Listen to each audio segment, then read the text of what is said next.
퇴근길에 좋은 파트너 YTN 뉴스 FM 뉴스 정면 승부. 네, 뉴스 정면 승부 3라운드 문을 열겠습니다. 오늘 여러분과 함께하는 Yes or No 질문은요. 모래 속의 진주라고 평가받았던 윤진숙 장관에 대한 해임 이후에 추가 개각이 필요할까요? 라는 질문으로 여러분과 함께하고 있습니다. 2789님의 의견은 이렇습니다. Yes, 추가적인 개각이 필요하다고 봅니다. 무분별하게 개각이 시행되면 안 되지만 올바르지 못한 발언이나 행동을 하는 분들은 개각을 통해서 혼인할 필요가 있다고 봅니다. 라고 이렇게 지적해 주셨고요. 6129님은요. No, 개각이 초지일관 우리나라의 정치를 흔드는 행위인 것처럼 비춰지고 있다고 생각합니다. 개각은 진짜 필요할 때만 해야지요. 라는 의견 보내주셨네요. 네, 두 분 모두 감사하고요. 다른 의견 가지신 분들 어디로 보내면 되냐면요. 휴대전화 우물종 0945번 또는 스마트폰 저희 애플리케이션 예스로 듣고 계신 분들은 게시판에 남겨주시면 되겠습니다. 의견 보내주신 분들 가운데서 또 선물도 준비되어 있습니다. 맥스무비 영화 예매권 그리고 잡지 구독권도 준비되어 있습니다. 네, 뉴스 정면 승부 3라운드요. 잠시 뒤에 소치 동계올림픽 현장 직접 연결해서 현재 어떤지 이야기 들어보도록 하겠습니다. 인간인가? This program give men like you a second chance. 로봇인가? He's stronger, faster. He's a machine. 새로운 히어로가 세상을 심판한다. How long until it realizes you haven't been on the level with it? You wanted a man inside a machine, and that's what... 로봇카 2월 13일 대개봉 12세상 관람가.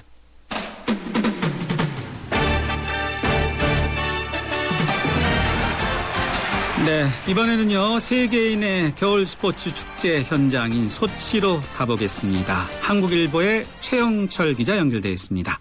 최 기자 안녕하세요. 네, 안녕하세요. 네, 소치 지금 날씨 어떻습니까? 예, 소치는 한국의 청명한 가을 하늘을 떠올려도 좋을 만큼 날씨가 쾌청합니다. 아, 그렇습니까? 네. 네네. 가을 동계올림픽 현장인데 가을 날씨다. 그러면 영하는 아닌가 봐요?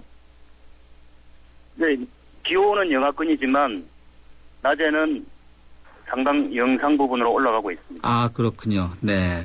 자, 네. 내일 새벽에 우리 시각으로 개막식이 열린다고 하는데 소치 현지 분위기는 어떻습니까? 지금 현재 한국 선수단 분위기는 날씨만큼이나 쾌청합니다. 총 120명의 한국 선수단 중 7일 현재 109명이 소치에 입국한 가운데 종목별로 훈련장에서 구슬땀을 흘리고 있습니다. 그러나 피겨의 김연아는 아직 도착하지 않았고요. 이곳 시간 12일 소치에 들어올 예정입니다. 김연아 선수는 12일 날 도착한다고요? 네, 그렇습니다. 네, 12일 날. 김연아 선수는 왜 이렇게 늦게 가는가요? 피겨 경기 일정상 서둘러 들어와서 컨디션 조절하기보다는 국내에 남아서 컨디션을 가다듬는 게 더 유리하다고 판단했기 때문입니다. 아, 그렇군요. 네. 아사더마오 선수가 먼저 들어갔다고 해서 좀 궁금해서 여쭤봤습니다. 이번 동계올림픽에서 관심을 모으고 있는 종목이 많을 텐데 그 가운데 우리 팀, 우리 선수들 어떤 것에 좀 더 주목해서 보면 좋을까요? 네, 이번 대회 한국의 목표는 금메달 4개 이상 종합 성적 톱10 달성이 목표입니다. 한국은 앞서 2006년 토리노, 2010년 밴쿠버에서 각각 종합 7위와 5위에 올랐습니다. 5위는 역대 최고 성적입니다. 금메달 예상 종목은 아무래도 피겨의 김연아와 스피드스케이팅 이상화, 모태범 그리고 쇼트트랙의 팀스킬 꼽을 수 있습니다. 외신들은 한국이 이번 대회 금메달 6개로 무난히 톱10을 유지할 수 있을 것이라고 전망하고 있습니다. 네. 우리 최영철 기자께서 보실 때는 어떻습니까? 이 무난히 톱10에 들어가는 것 가능합니까? 그렇죠. 제 개인적으로는 좀 낙관적으로 보고 있는데요. 아, 그래요? 네. 금메달 6개는 나오지 않을까 그렇게 생각하고 6개요. 있습니다. 네. 4개보다 네네. 많은 6개. 그러면은 6개 종목 어떤 것이 가능할까요? 종목별로요. 대충요. 말씀드린 대로 김연아와 이상화 네. 그리고 모태범 네. 이어서 신터키 쇼트트랙의 신터키 선수가 네. 3관왕을 차지 않을까 이렇게 생각하고 있습니다. 아, 그렇군요. 6개가 이제 심석희 선수가 3관왕을 했을 경우에 이제 6개가 된다. 이런 거네, 그러니까. 네. 네, 그렇습니다. 네. 심석희 선수의 3관왕이 상당히 중요하네요, 그러니까. 10대. 네, 그렇습니다. 2006년 토리노 올림픽에서 네. 진선유 선수 이후로 처음 나오는 쾌거가 될 수 있을 것 같습니다. 아, 그렇군요. 심석희 선수가 여고생이라고 들었는데, 그렇죠? 네, 그렇습니다. 네. 이게 10대 소녀가 3관왕 오르려면은 이 심적으로 어떤 정신적으로 상당히 강해야 될 것 같은데, 우리 최 기자가 볼 때는 어떻습니까? 심석희 선수가요. 심석희 선수의 가장 큰 장점은, 신체적으로 아주 괜찮고요. 그리고 10대 선수 이상의 멘탈을 유지하고 있는 게 돋보입니다. 아, 그래요? 그리고 네. 실질적으로 라이벌이라고 할 수 있는 선수도 찾아볼 수 없어서 금메달이 다관왕이 유력해 보입니다. 아, 그래요? 그러면 심석희 선수가 스스로와의 싸움에서 이기는 것만 남아있는 거네요, 그러니까. 네. 네, 그렇게 보고 있습니다. 네. 자, 개막식 앞두고 선수촌 분위기는 어떻습니까? 뭐 선수촌 시설이 엉망이다 이런 이야기들도 있는데 정말 그런지 궁금합니다. 식사는 제대로 하세요? 최 기자도 그렇고. 네, 처음에 저도 여기 왔을 때 상당히 당황스러운 부분이 있었는데요. 어떤 거죠? 이를테면 엘리베이터가 작동이 안 그래요? 된다든지. 네. 네네. 그리고 수돗물에서 약간의 녹물이 흘러나오고. 그리고 난방이 안 돼 애를 먹기도 했습니다. 아, 그래요? 그러면 네. 처음에 난방도 안 되고 수돗물에 녹물 나오고 그러면은 지금은 어떻습니까? 예, 그런 문제들은 지속적으로 저희들이 문제를 제기해서 네. 불편함들이 많이 해소된 상황입니다. 아, 많이 해소됐다. 그럼에도 불구하고 좀 찝찝하시겠어요. 수돗물 먹기도 그렇고 또 난방도 그렇고. 수돗물은 어떻게 합니까? 그러면 세수하기도 좀 찝찝하겠어요. 네, 그렇습니다. 근데 집들하면 고생이라는 말처럼 네네. 감내하고 있습니다. 네, 선수들은 어떻습니까? 선수들도 다 감내합니까? 예, 선수촌은 미디어 호텔과는 좀 달리 네. 좀 그런 애로들은 좀 덜한 편입니다. 아, 그래요? 이 미디어 관계자들한테도 잘해야 될 텐데 선수들한테만 신경을 많이 쓰고 있나 봐요. 그러니까. 그런 것 같습니다. 네네. 식사는 어떻게 합니까? 예, 미디어 호텔에 있는 기자들은 조식이 나오기 때문에 먹고, 네. 점심은, 메인 프레스센터 MPC에서 각자 해결하고 있는 상황입니다. 아, 각자 해결하면은 다 돈을 냅니까? 아니면 무료입니까? 그 패스권 있으면요? 아닙니다. 각자, 돈을 내고 사 네. 먹고 있습니다. 아, 얼마 정도 합니까? 한 끼요? 비용이 상당히 센 편인데요. 네. 물가가 서울 수준이라고 보시면 됩니다. 서울 수준이다. 네. 끝으로요, 주말에 어떤 경기가 열리는지 간단히 좀 눈여겨볼 만한 경기 소개해 주시죠. 네. 먼저 한국 시간으로 8일 오후 8시 30분부터 11시 25분까지 열리는 스피드 스케이팅 5,000m에 도전하는 이성훈 선수를 주목할 수 있겠습니다. 네. 이성훈은 4년 전 밴쿠버 대회에서 이 종목 깜짝 은메달을 따낸 바 있는데요. 네. 사실상 이번 대회에서도 이성훈 선수가 한국의 첫 메달리스트가 되리라고 기대하고 있습니다. 예. 그리고 9일에는 루지 남자 싱글의 김동현 선수의 본선 경기가 주목됩니다. 역시 한국 시간으로 밤 11시 30분 시작되는데요. 김동현 선수는 이번 대회 20위 내 진입을 목표로 하고 있습니다. 네, 이승훈 선수 그리고 김동현 선수, 류지의 김동현 선수가 20위 진입을 목표하고 있다. 꼭 메달이 중요한 건 아니죠, 물론 그렇죠? 네. 네, 그렇습니다. 예.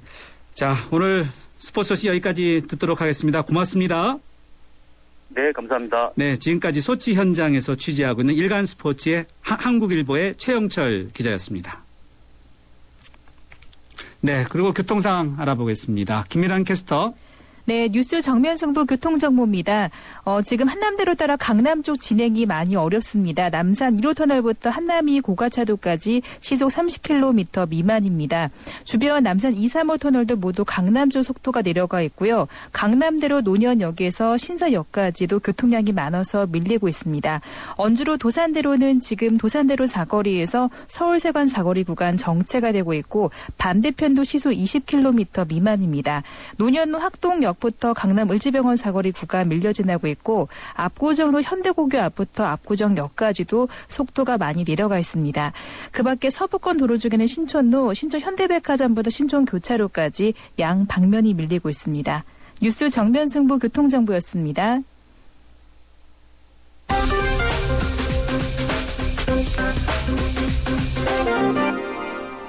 네, 이번에는 경제뉴스 살펴보겠습니다. 머니투데이의 이현수 기자 연결되어 있습니다. 이 기자 안녕하세요. 네, 안녕하십니까. 네, 카드사에 대해서 국회가 이제 국정조사를 했는데 많은 분들이 관심이 있는 것이 과연 이제 정보 유출과 관련해서 2차 피해자에 대해서 정신적인 피해까지 왔다 갔다 한 시간 여러 가지 피해가 많지 않았습니까? 이런 거 과연 카드사가 보상을 해줄 것인가라는 것인데 어떻습니까? 네, 롯데카드가 고객정보 대량 유출 사고와 관련해서 직접적 피해가 발생한 경우 정신적 피해 보상을 검토하겠다고 밝혔습니다. NH농협, KB국민, 롯데 등 카드 3개사는 최근 금융감독원에 제출한 소비자 피해 구제 대책 최종 보고서에서 정신적 피해에 대한 보상은 하지 않기로 결정한 바 있는데요. 여론이 악화하자 한 발 더 나아간 것으로 보입니다. 롯데카드 측은 오늘 본사를 방문한 국회 정무위원회 소속 의원이 정신적 피해는 어떻게 할 것이냐고 묻자 개인정보 유출 2차 피해자의 정신적 피해에 대한 보상을 검토 중이며 기준을 준비 중에 있다고 밝혔습니다. 하지만 2차 피해자라는 단서를 달았는데요. 이는 단순한 정신적 피해에 대해서는 보상하지 않겠다는 의미로 해석됩니다. 네, 기준을 준비 중이라고 하니까 이 기준이 또 까다로우면은 받지 못할 가능성도 있겠네요. 그러니까. 네, 그렇습니다. 자, 식음료 업계에서 계속해서 가격을 잇따라서 인상하고 있다는데 어떤 내용입니까? 네, 크라운 제과가 오늘 빅파이 등 7개 제품 가격에 최대 10% 인상했습니다. 바로 전날인 6일에는 농심이 스낵과 주스 등의 가격을 평균 7.5% 인상한다고 밝혔는데요. 새우깡은 1,000원에서 1,100원으로, 양파링 등은 1,200원에서 1,300원으로 가격이 오를 예정입니다. 1,000원짜리 한 장으로는 과자를 구입하기 어려워진 셈인데요. 공공요금 인상과 함께 장바구니 물가까지 오르면서 서민들의 지갑은 더욱 얇아지게 됐습니다. 또 그제인 5일에는 롯데칠성이 14개 제품 가격을 평균 6.5% 인상했습니다. 이 밖에도 오리온이 초코파이의 가격을 20% 인상했고 해태제과도 에이스를 비롯한 제품 7개의 가격을 평균 8.7% 올렸습니다. 업체들은 원재료비와 인건비, 물류비 상승으로 수익 구조가 악화돼 가격 인상이 불가피하다는 입장입니다. 네, 이렇게 되면은 또 영향이 있겠어요. 다른 물품에도요. 그렇죠? 네, 그럴 것 같습니다. 파티는 끝났다. 이렇게 현호섭 부총리가 이야기했었는데 공공 부분에 대해서 개혁의 속도를 아주 빠르게 내고 있나 봐요, 정부가.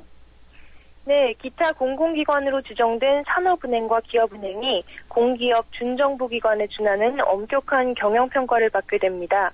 기획재정부는 오늘 이석준 차관 주재로 공공기관 운영위원회를 열고 2014년 기타 공공기관 평가 편람안을 의결했습니다. 이에 따라 기타 공공기관 중 방만경영 중점관리 대상기관에 해당하는 8곳이죠. 포스콤, 한국수출입은행, 강원랜드, 한국가스기술공사, 한국전력기술, 부산대병원, 한국투자공사, 그랜드코리아 레저에 대한 중간평가 근거 규정이 마련됐습니다. 올 초 새로 기타 공공기관이 된 산업은행과 기업은행에 대해서는 기타 공공기관 기준이 아닌 공기업 준정부기관 경영평가 편람을 사용토록 했습니다. 네, 방망경영 중점관리 대상 기관 8곳, 조금 전에 이 기자가 지적한 곳, 그곳에서 일하시는 분들은 상당히 불편하겠어요, 이제 앞으로. 네. 네. 오늘 경제뉴스 브리핑 여기까지 듣도록 하겠습니다. 고맙습니다. 네, 고맙습니다. 지금까지 머니투데이의 이현수 기자였습니다. 반도유보라 김현욱입니다. 동탄에서 4,600여 세대를 분양한 반도유보라가 2월 동탄을 놀라게 할 중소형 1100여 세대 아이비파크 3.0을 공개합니다. 와우! KTX 동탄역에서 문화 디자인 밸리까지 동탄 2신도시 동탄 대로의 중심에서 아이비파크 3.0을 만나보십시오. 문의 1800-0038. 네, 오늘 예스 오 노 모래속의 진주였던 윤진숙 장관에 대한 해임 이후에 추가 개각이 필요할까요?로 하는 질문으로 여러분과 함께하고 있는데요. 1742님의 의견은 이렇습니다. 예스, 자신의 위치에서 일을 잘 처리하지도 못하고 무슨 일이 일어나면 국민들의 탓을 한다거나 하는 행위를 하는 사람들에게는 개각이 필요하지요. 라고 의견을 주셨고요. 9904님은요. 노, 잘못했다 하면 개각 먼저 하겠다고 나설까봐 걱정되네요. 개각을 남용하면 일에 집중을 못하고 또 남의 눈치만 봐야 하는 정치 현상이 일어날까 두렵습니다. 라는 의견 보내주셨습니다. 네, 다 구구절절 다 맞는 말씀 같습니다. 아직 의견 보내주시지 않은 분들은요. 휴대전화 우물정 0945번이나 저희 스마트폰 애플리케이션이죠. 예스에 있는 게시판에 남겨주시면 되겠습니다. 잠시 뒤에 4라운드에서 뵙겠습니다. 서양 고전음악을 완성시킨 천재 작곡가 악성 베토벤. 그의 음악적 잠재력을 일깨워준 사람은 스승인 크리스티안 네페 선생님이었습니다. 네페 선생님은 지루한 이론과 반복적인 연습을 강요하지 않았습니다. 이탈리아와 프랑스, 독일의 유명한 오페라를 감상할 기회를 마련했고 어린 베토벤이 음악에 대해 더 깊이 느끼고 생각할 수 있도록 이끌었습니다. 가르치는 것이 아니라 깨우치는 교육, 아이들의 잠재력을 활짝 꽃피우는 우리 교육의 희망입니다. 이 캠페인은 I am the key, 눈높이 대교와 함께합니다. 살아있는 뉴스 깨어있는 방송 한국의 뉴스 채널 YTN 뉴스 FM.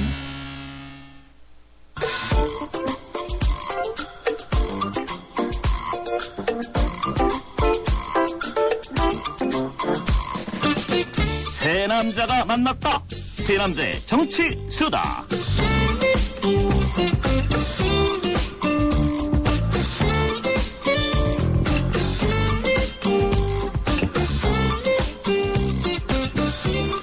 네, 세 남자의 정치 수다 시간입니다. 입춘이 지났지만 여전히 바람이 찹니다. 오늘 금요일 밤인데요. 불타는 금요일 밤.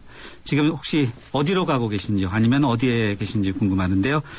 스트레스를 푸는데 이 뒷담화라는 것이 때로는 이 수다를 하는 것이 상당히 좋지 않을까 이런 생각이 듭니다. 혹시요 약속이나 계획 없으신 분들은요. 저희 세 남자의 정치 수다와 함께 한 주간의 스트레스 확 한번 날려보시면 어떨까 싶습니다. 그리고 의견 있으시면 문자 보내주시면 같이 한번 수다를 해보시죠. 한 주간 정치권 뉴스 살펴보고 다음 주 정치권도 전망해보는 시간입니다. 저희 뉴스 정면 승부의 최고 인기 코너인데요.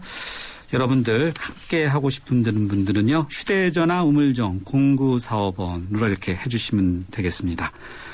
두 분 너무 오랜만에 뵙습니다. 지난 18대 대선 후보였던 강주연 변호사님 그리고 한겨레 정치부의 하어영 기자 함께하고 계십니다. 두 분 안녕하세요. 안녕하세요. 네, 설 잘 보내셨습니까? 네. 새해 복 많이 받으십시오. 새해 복 많이 받으십시오. 네.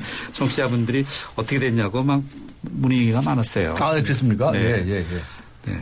자, 저희가 본격적인 정치 수다를 나누기 전에요. 뉴스 정면 승부에서 설 연휴 전날 새해에는 쌍용 자동차 해고 노동자를 비롯해서 농성 중인 노동자들의 바람, 그 바람이 이루어지길 바란다는 인터뷰를 했었는데요. 관련된 소식이 전해졌습니다. 오늘 2009년 정리해고를 당한 다음에 세기도 힘든데요. 무려 1341일간의 복직 싸움을 벌여온 쌍용 자동차 해고 노동자들이 법원으로부터 해고는 부당했다 이런 판결을 받아냈습니다. 물론 2심입니다만요. 그래서 저희가 간단히 먼저 이야기를 들어보고 나서 정치수다 하도록 하겠습니다. 이창근 금속노조 쌍용차 지부 정책기획실장 연결돼 있습니다. 이 실장님 안녕하세요. 네, 안녕하십니까. 네, 먼저 2심이지만요. 축하드립니다. 혹시 2심의 이런 결과 예상하셨습니까? 사실 예상은 못했고요. 아, 그래요? 네. 예, 재판 과정에서 네. 법원 재판부가 네. 그동안 다르게 해고자들의 주장에 대해서 예. 귀담아 듣는 모습을 봤지만 네. 그럼에도 상용자동차 문제가 그전에 정치적인 문제이기 때문에 예. 이런 판결이 나오리라고는 사실 기대를 그렇게 많이 못했습니다. 아, 그렇군요. 쌍용차 노조원 153명에 대한 해고가 무효다. 이런 판결이면은 153명을 포함해서 그 가족 또는 많은 동료들이 어떤 반응을 보일지 정말 기뻐하실 것 같은데 어떻습니까? 뭐 우선 기쁘다는 말씀으로 좀 부족할 것 같습니다. 아, 그래요. 네.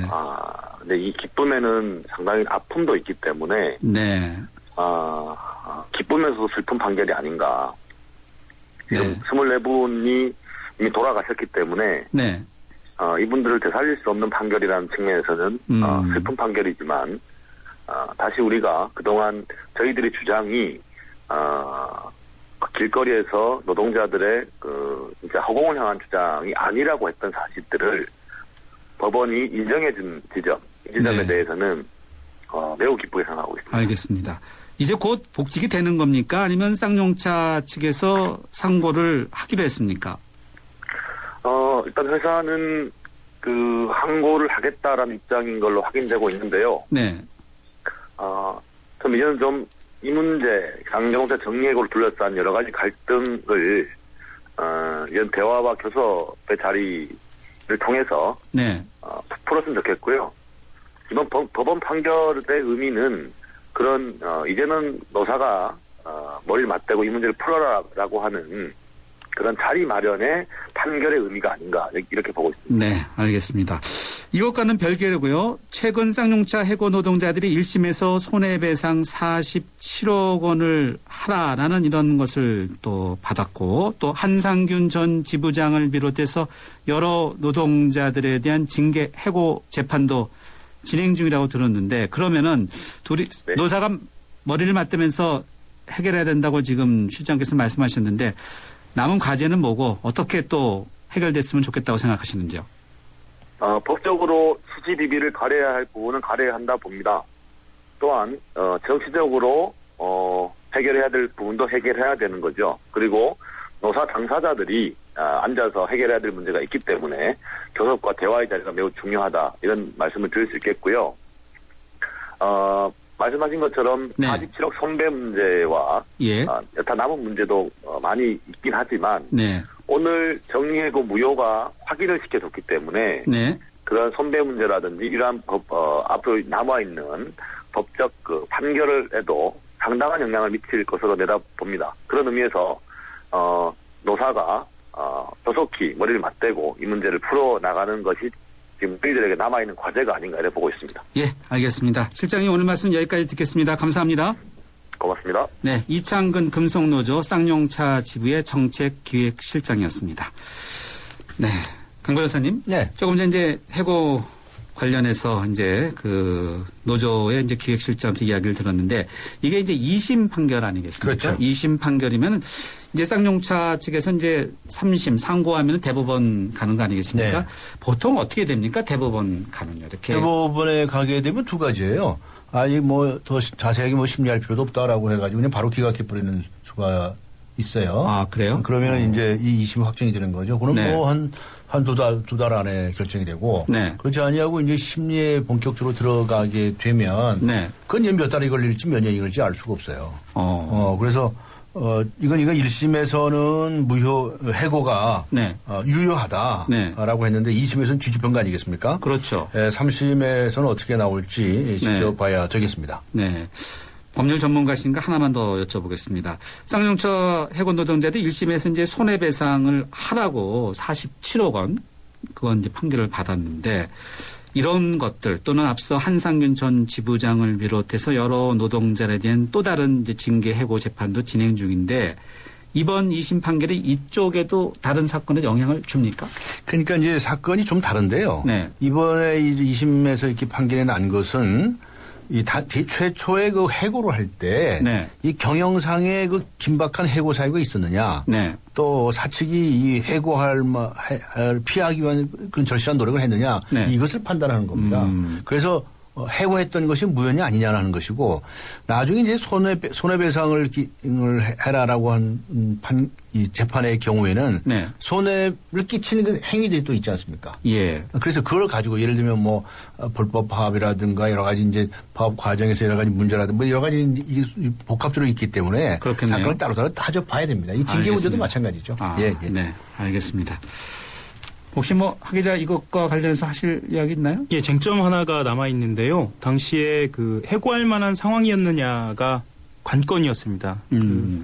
그런데 그것과 관련돼서 검찰에서 쌍용자동차 2009년 대량 해고가 와 관련돼서 쌍용차 회계 조작 여부에 대해서 수사를 하다가 시한부 기소 중지를 내렸거든요. 여기서 말씀드린 시한부 기소 중지는 네. 전문가 감정 등의 이유로 일정 기간 동안 수사를 중지하는 그런 처분이라고 합니다. 그런데 네. 지금 이렇게 판결이 내려졌으니 검찰이 그 법원의 감정 결과 등 관련 기록을 넘겨받아서 검토하고 네. 그리고 고의로 손실을 혹시 늘려잡아서 해고할 만한 상황을 초래한 것이 그렇게 회계 장부가 조작됐는지 네, 그 의혹에 네. 대해서도 아마 재조사를 할 것으로 그렇게 전망하고 있습니다. 네. 그러니까 검찰이 쌍용차 회계 조작 의혹에 대해서 수사를 이렇게 되면은 재개할 가능성이 높다. 이렇게 보시는 거네요. 네, 알겠습니다. 쌍용차 문제는 이 정도로 정리하고요. 오늘 정치권 이야기로 다시 돌아보도록 하겠습니다. 뭐 오래됐는데 오랜만에 이 정치권 점수 한번 매겨볼까요? 강 변호사님. 오늘 현재 또 점수 매게 됩니다. 한번 매겨볼까요? 네. 참. 그 이제 우리가 그 빵점에서 한 50점 올려주지 않았어요? 지난번에 올리셨죠. 아주 후하게 줬어요. 작년 한번 되돌아보면 말이죠. 네. 이게 내내 허구한 날 국정원이 어쩌고 무슨 댓글이 어떻고 뭐 이 NLL이 어떻고 그러지 그렇죠. 않았어요. 네. 그래가지고 그냥 정말 어떻게 하루 일어나면 뭐 세상이 변할 것처럼 말이죠. 난리 구슬하고 그랬었는데 네. 이게 빵점이 있으면 빵점. 그래서 이제 그런데 이제 연말에 예. 이 저 철도 노조 문제가 극적으로 그렇죠. 타결됐죠. 타결되면서 새해 들어서 이제 조금 좀 화해까지는 아니지만 서로 이제 자제하는 듯한 그런 모습이 보였어요. 그리고 이제 지난 연말 정기국회에서 여러 가지 법안들을 통과시키고 네. 예산안도 그렇죠. 뭐 꼭두새벽이 됐지만 통과시키는 노력은 하지 않았습니까? 과거 같은 날치기는 없었어요. 네, 그래서 한 50점 이제 줬던 것인데 지금도 여전히 뭐 비슷한 것 같아요. 비슷한 건데 비슷하긴 한데 특히 이번 주에 들어서서는 여당 대표, 야당 대표들이 그 국회 연설을 통해서 뭔가 좀 잘해보자 이런 얘기도 내놓고 그렇죠. 뭐 대연정이라는 단어도 나왔어요. 네, 실제 그리고 가능한지는 모르겠습니다만요. 양쪽 대표들이 말이죠. 초당적으로 뭘 하자 이런 표현들을 썼어요. 네. 제가 제일 좋아하는 단어가 그거거든요. 초당적. 그러니까 너무 당파적으로 싸움박전을 하지 말고 초당적으로 해라. 이런 주문을 무지하게 많이 했는데 양쪽에서 그런 단어를 써주더라고요. 거기까지는 점수가 어떻습니까? 거기까지 이제 기분이 좋았죠. 그래 나도 50점이에요. 오늘 이 김영판 서울경찰청 청장 이 판결 놓고선 지금 또 치열하게 이제 또 다시 되돌아가는 듯한 분위기가 드러나는 것 같고 같아요. 한데 그러니까 50점 벗어나겠습니까? 빵점 아니기 다행이죠 지금. 네. 하 기자 어떻게 보세요? 강 변호사님이 전체적인 흐름을 한번 쭉 복귀해 주셨는데 지금 이런 식으로 가면은 여야가 다시 지난 1년 전처럼 댓글 전국으로 되돌아가나요? 사실 점수하고 연관해서 어떻게 보세요? 그 민주당에서 긴급 의원총회를 열었어요. 그래서 이 문제를 좀 어떻게 볼 것인가에 대해서 의문이 좀 있었고요. 그래서 이 특검을 공식적으로 문제 제기를 해야 하는 것이 아니냐라는 의원들의 목소리가 좀 터져 나왔고요. 사실은 의원총회를 연다는 것은 강경한 목소리들을 듣겠다라는 거거든요. 네. 그러니까 오히려. 그래서 그렇겠네요. 지도부의 뜻이 또 반영된 것이기도 하고요. 그래서 초당적 대처가 과연 이루어질 수 있겠느냐는 지켜봐야겠습니다. 저는 그것에 대한 진정성 여부를 고려하자면 저도 잘 줘봐야 50점 줄 것 같습니다. 50점. 그리고 워낙 맞습니다. AI나 뭐 카드사 정보 유출이나 기름 유출에 관련돼서 여의도나 정부들 그러니까 정부 등 정치권에서 어떤 대응이 있었느냐도 좀 돌이켜보면 사실 좋은 점수 받기는 좀 어려울 것 같습니다. 그 이런 판결 하나 나왔다고 해서 의원총회를 막 소집하고 막 그럽니까? 사실은 이제 그것도 긴급의원총회로. 긴급의원총회는 아침에 몇 시쯤 열어요? 보통 10시 반, 10시 이렇게 열죠. 아직 새벽은 아니네요. 10시. 아침에 한 7시 이전에 지도부에서 일단 조율을 합니다. 어떤 식으로 하자. 뭐 그래서 이러저러하게 이야기가 좀 나누어지고 그리고 10시 반에 이제 진행이 되죠. 네, 강경한 목소리를 듣기 위한 자리다. 일정 그런 생각을 갖고 긴급의총을 연다고 말씀해 주셨는데 거꾸로 보면은 지도부가 욕을 먹는 자리 아니에요? 그렇죠. 네. 뭐 그렇게 보이기도 하고요. 왜냐하면 이 특검과 관련돼서는 지난 해에 국정원과 관련된 그 협의를 하는 과정에서 추후 논의한다라고 이야기를 하고 넘어간 부분이거든요. 그래서 지도부가 좀 그대로 이 임무를 해태한 게 아니냐라는 이제 비판도 이제 직면하게 된 거죠. 네. 강 변호사님, 그러니까 지금 이제 예를 들어서 민주당 쪽에서 과거에 이 1년 동안 쭉 해온 댓글과 관련한 이런 전국을 이번 올해에도 계속해서 이어갈 경우, 뭐 여러 가지 흐름은 있겠지만요. 그러갈 경우하고 현재 재판은 또 재판대로 진행 중이지 않겠습니까? 그럴 경우 전체적으로 어떻게 보세요? 이 전국의 흐름을요? 너무 앞서가는 질문인가요? 글쎄, 그런데 그건 뭐 얼마든지 예측할 수 있는 문제죠. 작년에 그렇게 이 민주당 쪽에서 양특이라고 그랬죠? 네. 특검과 특위. 네. 그러니까 국가기관 대선개입 문제에 관해서 특검을 실시하자. 특별검사 제도를 실시하자. 또 한 가지는 국정원 개혁을 위해서 특별위원회를 국회에 만들자. 그렇죠. 두 가지 제안을 했을 때 제가 그때 뭐라고 그랬습니까? 이 프로에 나와서도. 그 특검은 그 시기라든가 내용이라든가 계속 또 직접 보면서 계속 타협을 해라. 네. 왜냐하면 그 당시만 하더라도 아직 뭐 수사가 다 진행 끝나지도 않았고 그 하영기죠 국방부 출입하지만 요새 국방부 무슨 사이버 수사대 어쩌고 얘기는 소식도 없어요 요새. 네. 그래서 도대체 뭐 하는 건지 모르겠는데. 그래도 특종상도 많이 탔어요. 네. 그래서 이제 그런 것들도 수사되는 걸 봐가면서 특검 문제를 논의해라. 그리고 특위. 국정원 이 제도 개선을 위한 특위는 당장 해라라고 그렇게 누차 강조하지 않았습니까? 그렇죠. 그렇게 되지 않았습니까? 예. 네. 그렇게 내가 말을 잘 들었는지 어땠는지. 자우지간 특위는 구성돼서 여러 가지 뭐 제도 개선안도 만들었고 또 그것도 지속 중이고 이 특검 문제는 더 두고 보자는 거 아니에요. 그게 바로 근데 오늘 이제 첫 번째 이슈가 터져 나온 겁니다. 김용판 전 서울경찰청장에 대한 판결 나왔죠. 또 원세훈 전 국정원장에 대한 판결 나오겠죠. 뭐 이렇게 되면 정말 국민들이 이걸 납득할 수 있다라고 하면 이제 특검 얘기는 쏙 들어갈 거고 만일에 이 도저히 납득할 수 없다. 뭐 수상하다. 이거 뭐냐 짜고치는 고스톱이냐 또 이 소리 나오면 또 특검을 하자는 얘기가 커지겠죠. 그래서 이게 그래서 제가 이거 가지고 그냥 긴급의원총회까지 했습니까? 하고 질문을 한 거예요. 그래서 만일에 이 문제가 계속 또 부각이 되면 또 작년에 재판이 되지 않을까 이제 걱정이 됩니다. 하 기자, 육사 지방선거가 있지 않습니까? 언론은 육사 지방선거와 관련한 여야 행보를 많이 보도하고 있는데 민주당 입장에서는 바로 이런 1심의 판결이지만 이 선거랑 신경을 연관해서 할 수밖에 없습니까? 아니면 전혀 관계 없습니까? 물론 아주 매우 관계가 있지요. 매우 관계가 있다. 그렇죠. 왜냐하면 지금 국면 전환을 어떻게 하느냐, 지금 이 상황에서 어떤 주도권을 갖느냐에 따라서 사실은 민주당이 지금 이 상황을 지금 굉장히 이 선거 국면에서는 지지율이 낮은 상황이거든요. 어떻게 주도하느냐, 할 수 있느냐 또 판가름이 나거든요. 그리고 이제 향후에 아까 강 변호사님께서도 말씀하셨던 것처럼 원세훈 국정원장이든 또 사이버사령부 심리전단장 공판이 진행이 되거든요. 그 국면에서도 이슈를 계속 이끌어가겠다라는 판단이 있죠. 네, 알겠습니다. 아마 이 문제를 가지고 정치권에서 이 머릿수 를 많이 돌릴 겁니다. 그렇죠. 왜냐하면 육사지방선거 관련해서 유리하냐 불리하냐. 경우의 수를. 이게 양쪽에서 말이죠. 유리할 수도 있고 불리할 수 있어요. 왜냐하면 자의파들을 집결시키는 데 있어서 유리할 수도 있는가 하면 그렇겠죠. 반대편으로 떨어져 나가는 그런 문제가 생기거든요. 근데 중요한 것은 이 선거는 이 중도층을 누가 많이 잡아가느냐 문제거든요. 그다음에 이번 지방선거하고 관련해서 한 가지 더 차관점이 있어요. 뭐냐면 이건 중앙선거가 아니고 지방선거라는 점입니다. 그래서 늘 얘기하지만 충청도, 전라도, 무슨 경상도 해가지고 지역적인 이런 이 패거리 싸움들을 또 해야 할 것이기 때문에 어떤 이슈를 터뜨렸을 때 그 지역에서 유리할 수도 있고 불리할 수도 있는 거예요. 네. 그래서 아마 여러 가지로 이제 잔머리를 굴릴 텐데 잔머리. 저는 부탁드립니다. 제발 네. 잔머리 정치 좀 하지 마세요. 네. 그 좋은 머리 놔두고 왜 이렇게 잔머리만 네. 굴립니까? 네. 정말 국민을 위해서 뭐가 옳은 길인지 네. 그런 거 좀 생각하면서 정치 좀 해주세요. 네. 이렇게 부탁을 하고 싶습니다. 네, 선거와 관련한 잔머리도 다른 말 비슷한 게 뭐가 있을까요? 꼼수? 꼼수. 네. 꼼수? 꼼수 네. 정치 좀 하지 네. 마세요. 라고 네. 부탁을 하고 싶습니다. 선거라고 말씀해 주시니까 이 윤진숙 해수부 장관이 해임을 됐죠? 해임 네. 당했다고 표현하면 윤 전 장관 입장에서는 기분이 좀 안 좋을 것 같은데 근데 선거와 전혀 무관하다고 볼 수 없을 것 같은데 하 기자. 예. 이 해임된 배경 어떻게 네. 보세요?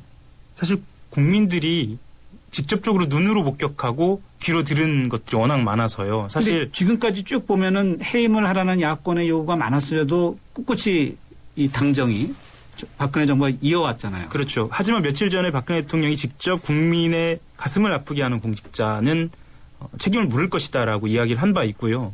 그리고 그 직후에 윤수석 장관이 말실수가 반복이 되면서 특히 그 이번 기름 유출 사고의 1차적인 피해자는 GS칼텍스다라고 이렇게 얘기를 한 것이 좀 결정타였던 것 같습니다. 그리고 사실 좀 많이 누적돼 왔죠. 그 아주 기본적인 질문에 잘 모른다라고 말씀을 하시면서 이제 웃음 짓고 부적절한 태도를 보인다라고 언론이 끊임없이 지적을 해왔어요. 뭐 그런 이유들인 것 같습니다. 사실은 장관을 물러나게 할 때는 사표를 제출하게 해서 수리하는 게 보통 관례거든요. 근데 이 날은 정호원 총리가 직접 윤 장관을 불러서 이 사태 심각성을 이야기하고 그리고 청와대에 전화로 해임을 건의했다라고 알려지면서 이거 사태를 굉장히 정부에서도 심각하게 받아들였다는 것이죠. 네. 예. 금 변호사님 이번 해임 건 어떻게 보셨어요? 저는 뭐 기본적으로 책임 장관제라는 말을 제가 창안했다는 얘기도 말씀드렸고 네. 이 대선 공약을 새누리당에서 말도 없이 가져갔다는 얘기도 말씀드렸고 네. 또 그래서 새누리당 저작권을 뺐겠다. 네. 그리고 새누리당에서 고맙다. 네. 좋은 아이디어니까 써줘서 네. 고맙다라고 성명도 발표했던 사람입니다. 네. 그래서 책임 장관제를 실시를 정말 해야 되는데 네. 과연 지금 책임 장관제를 제대로 하고 있는지에 대해서 의문이고요. 네. 더 나아가서는 부탁은 장관 한 번 시켰으면 한 5년씩 그냥 들고 5년이요? 가세요. 대통령하고 네. 임기를 같이 해야지. 네. 지금 공무원들이 말이죠. 저 장관 오면 저 1년 있다가 2년 있다가 날아간다, 바뀐다라고 네. 해서 처음엔 좀 말 듣는 것 같지만 그다음부터는 요리조리 눈치 보고 저 빼고 그래요. 다 하는 거 아닙니까? 이래가지고 네. 무슨 나라가 제대로 되겠습니까? 네. 예? 경제 무슨 혁신 3개년 계획을 하려고 하면 그 장관이 3년 있어야지. 네. 또 무슨 5개년 계획도 마찬가지죠. 네. 그래서 저는 장관 바꾸는 거 찬성을 하지 않는데 네. 그 외국에서도 그런 과정에서도 정말 문제가 있거나 교체 사유가 발생은 즉각 바꾸죠.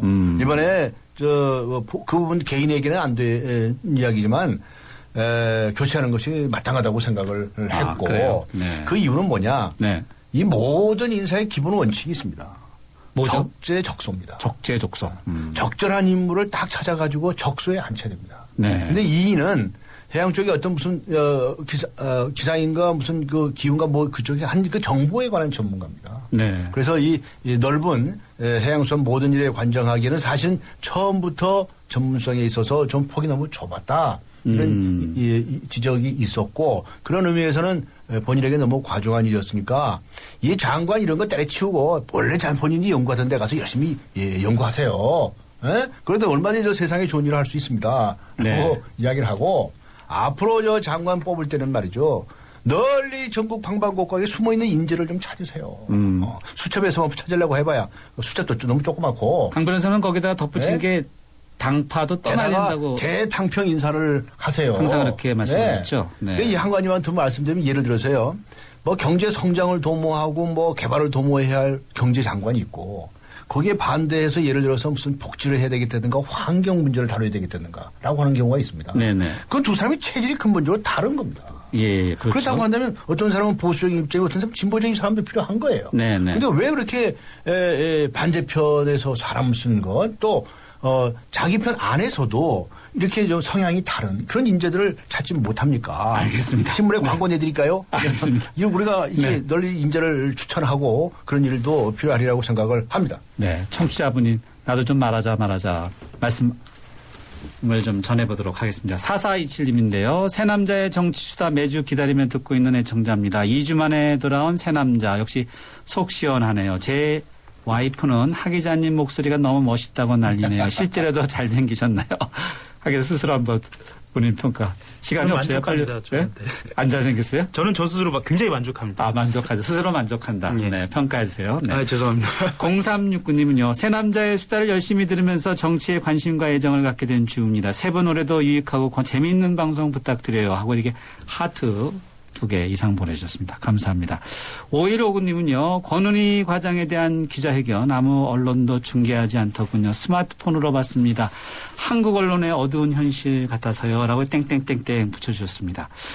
네, 언론들이 중계 안 했나요? 한번 확인해 봐야 되겠네요. 네. 개각 관련해서 이제 언급해 주셨는데 청와대 대변인에 민경우 전 KBS 앵커가 임명되지 않았습니까? 강 변호사님. 그래서 이제 그 언론인들 입장에서는 여러 가지 또 논란도 되고 있는데 뭐 바로 방송사에서 바로 왔다 이러는데 강 변호사님 보실 때는 어떠세요? 뭐 바로 안 가면 둘러서 가야 됩니까? 그럼 하 기자는요? 네. 아니. 근데 제가 뭐 그걸 찬성한 뜻이 아니고, 네. 이제 뭐 바로 갔느냐, 둘러갔느냐, 뭐 이런 문제가 늘 있습니다. 예를 들어서 대학 교수들 중에 말이죠. 네. 이 폴리페서란 말 하지 않습니까? 네. 그러니까 이 정치 어떻게 한번 끼워보려고 요리조리 눈치 보는 대학 교수들 많아요. 저는 그이들에게 그렇게 말합니다. 그렇게 이렇게 눈치 보고 그러지 말고 정치하고 싶으면 때려치우고 정치하세요. 그러니까 폴리페서님 뭐 정치 교수님 뭐 이런 소리를 듣는 거거든요. 네. 근데 언론인들 중에도 말이죠. 네. 정치 언론인들 많아요. 네. 그러면은 폴리페서가 아니라 폴리리스트인가요? 네. 폴리널리스트인가요? 그 하여튼 이 정치권에 기웃기도 해가면서 말이죠. 경제 유력자들하고 친분을 쌓고 말이죠. 그래서 자리 하나 생기면 해먹으려고 말이죠. 사람도 있어요. 그건 진정한 언론인이 아니죠. 그래서 저는 이 사람 쓰는 입장에서는 정말 욕심나는 사람들을 데리고 가는 것에 대해 비판해서는 안 됩니다. 그러나 이제 언론이라든가 학계라든가 말이죠. 자신의 일에 충실하고 뭐 그런 그 덕목 같은 거 그런 것도 좀 높이 평가해야 된다고 봅니다. 하 기자는 이 바로 민경우 전 KBS 앵커의 청와대 대변인 관련해서 왜 논란이 있다고 보세요? 일단 임명한 5일에 당시에도 부장의 직함을 갖고 계셨어요. KBS 부장. 예. 그리고 편집회의에 참가했다고 합니다. 이건 KBS 기자협회가 발표를 한 내용이거든요. 사실 그렇게 본다면 흔히 이야기해서 사표도 내지 않고 청와대로 갔다 이렇게 보여줄 수도 있거든요. 사실 KBS에서는 뭐 사표를 4일에 냈다고는 합니다만 그렇게 보면 저도 이제 언론인이고 같이 이렇게 기자들의 입장에서 봤을 때는 부적절하지요. 기자들이 물론 이후에 정치를 할 수도 있습니다. 하지만 각 회사마다 윤리강령이라는 게 있거든요.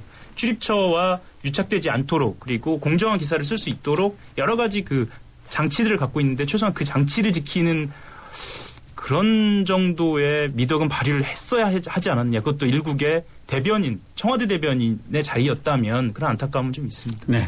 강 변호사님 끝으로요. 한 1분씩 두 분에게 하나 이것 좀 질문 드려보겠습니다. 6.4 지방선거를 앞두고 여야가 행보가 굉장히 빠른데 현재 상황을 어떻게 보고 계신지 궁금합니다. 강 변호사님. 저는 이번 6.4 지방선거에 있어서도 각 정치인들의 부탁을 하고 싶은 게 있습니다.